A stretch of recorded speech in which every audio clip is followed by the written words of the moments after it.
What if I told you that the best show in the For All Mankind universe isn't for all mankind anymore? I know that's a bold statement. But after watching Star City Season 1, I honestly think this spin-off has done something its parent series stopped doing years ago. Instead of chasing bigger explosions, bigger technology, and bigger timelines, Star City pulls everything back. It becomes smaller, darker, more personal, and somehow, much more powerful. Rather than celebrating the space race, it exposes the terrifying machinery behind it. And by doing that, it completely changes how we see the entire universe. Let's talk about why Star City might actually be the superior sci-fi series. When For All Mankind first premiered, it was one of television's smartest alternate history dramas. It imagined a world where the Soviet Union reached the moon first, forcing America into an endless race for technological dominance. For several seasons, that idea was fascinating. Star City takes the opposite approach. Instead of showing us the glamorous side of history, it takes us behind the Iron Curtain, and what we find there is far less heroic than anyone imagined. One of the first things you'll notice is the visual style. Everything feels older. The control rooms look cramped. The machinery looks heavy. Every launch feels like it could fail at any second. Nothing appears clean or futuristic. It almost feels like the entire Soviet space program is being held together by duct tape, rust, and determination. And that's exactly why every success feels earned. Star City brings that danger back. Every mission feels fragile. Every rocket launch feels like a gamble. Every engineer looks exhausted. The analog aesthetic isn't just a visual choice, it's storytelling. It reminds us that these incredible achievements came at enormous human cost. But the show's biggest strength isn't the technology.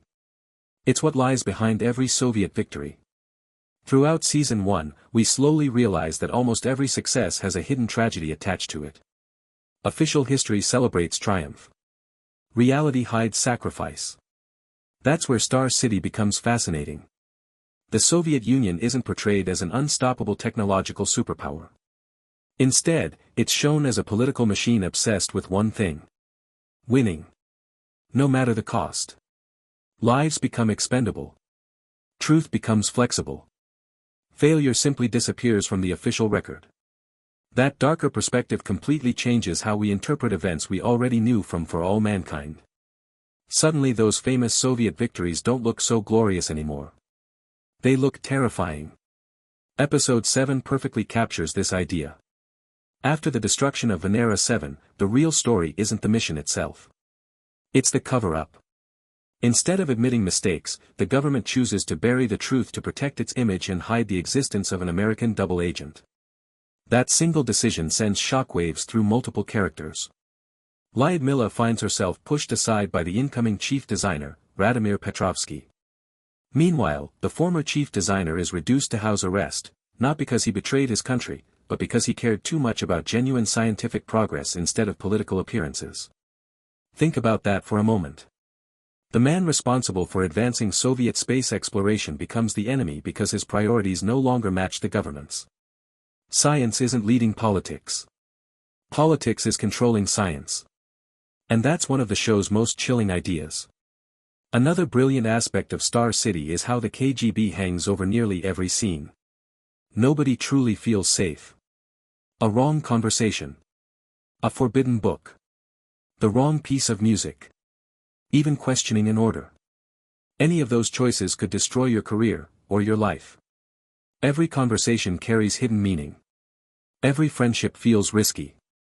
Every promotion comes with political consequences. Instead of astronauts simply solving engineering problems, they're constantly navigating a dangerous web of surveillance and power. The tension never really disappears. And that's what keeps the show gripping. Perhaps the smartest decision Star City makes is revisiting characters we thought we already understood. Instead of changing them completely, the series explains how they became who they are. The younger versions of the chief designer. Irina Morozova. Sergei Nikolov. All of them suddenly gain new emotional depth.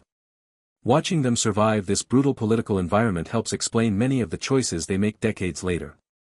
Even characters connected to Mars receive meaningful expansion. The series quietly builds the possible origins of Leonid, Lenya, Polivanov, giving longtime fans new pieces of a much larger puzzle.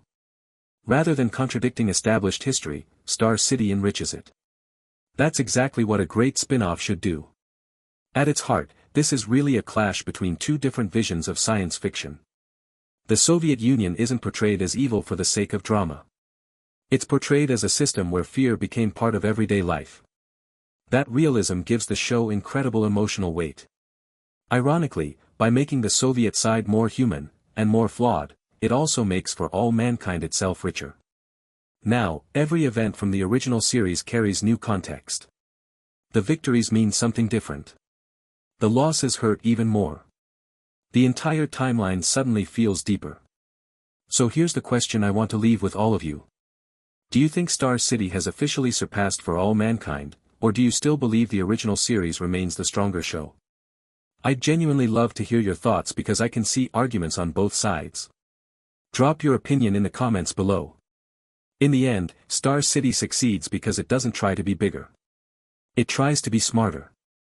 It strips away the glossy optimism, replaces it with political paranoia, and reminds us that history is often built on stories that governments choose to tell, and the truths they choose to hide. Every mission feels dangerous. Every victory feels expensive.